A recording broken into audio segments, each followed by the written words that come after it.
Serial तुमसे तुम तक में आ चुका है एक धमाकेदार और रुला देने वाला ट्विस्ट, जहां हर एक पल सांसों को रोक देने वाला है। अनु इस वक्त पूरी तरह टूट चुकी है।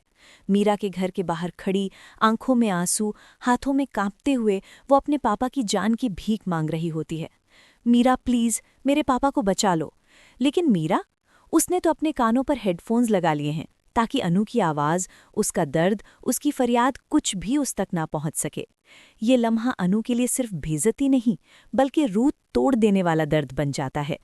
दूसरी तरफ आर्या हॉस्पिटल पहुंच चुका है। वो बिना एक पल ज़ाया किए पूरा बिल भर देता है और ऑपरेशन की तैयारी शुरू हो जाती है। हॉस्पिटल का माहौल बहुत ही भारी हो चुका है। हर चेहरा परेशान, हर नज़र दरवाजे पर टिकी हुई। जब गोपाल जी को पूरा सच पता चलता है तो उनका दिल बर्दाश्त नहीं कर पाता।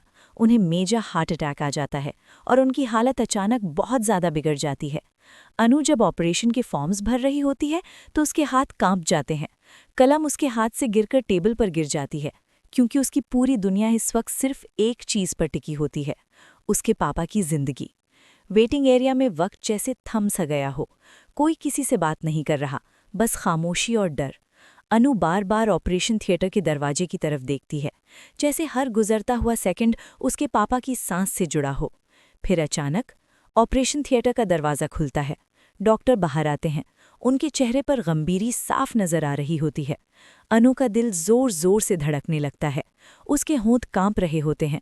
वो किसी बुरे खबर के लिए खुद को तैयार कर रही होती है। और फिर डॉक्टर के अल्फाज, ऑपरेशन सक्सेसफुल रहा है, लेकिन हालत अभी भी नाजुक है। अनु के दिल में उम्मीद की एक छोटी सी रोशनी जल उठती है, लेकिन डर अभी भी उसका पीछा नहीं छोड़ता। वो अपने पापा का दिया हुआ छोटा सा पेंडेंट अपनी मुट्ठी में जोर से पकड़ लेती है, जैसे उससे हिम्मत मिल रही हो। इसी दौरान एक नर्स उसके पास आती है, हाथ में गरम चाय का कप। इस उलझे हुए लम्हे में अनु को थोड़ा सा संभालने की कोशिश करती है। थोड़ी देर बाद अनु कमरे के बाहर खड़ी होती है, चेहरे पर घबराहट, आंखों में डर। वो खुद को मजबूत बनाती है और धीरे से दरवाजे का नॉब घुमाती है। कमरे के अंदर जाते ही मशीनों की आवाज़ गूंज रही होती है। गोपाल जी बेड पर लेटे होते हैं, लेकिन उनकी आंखों में एक हल्की सी मुस्कुराहट होती है। जैसे ही वो अनु को देखते हैं, अनु के दिल को थोड़ी सी तसल्ली मिल जाती है। अनु उनके पास बैठकर उनका हाथ मजबूती से पकड़ लेती है। उसकी आंखों से राहत के आंसू बहने लगते हैं। गोपाल जी प्यार और फख्र से अनु की तरफ देखते हैं और अपने दूसरे हाथ से उसके सर पर प्यार से हाथ रख देते हैं, जैसे ये कह रहे हों, हम साथ हैं और हम लड़ेंगे।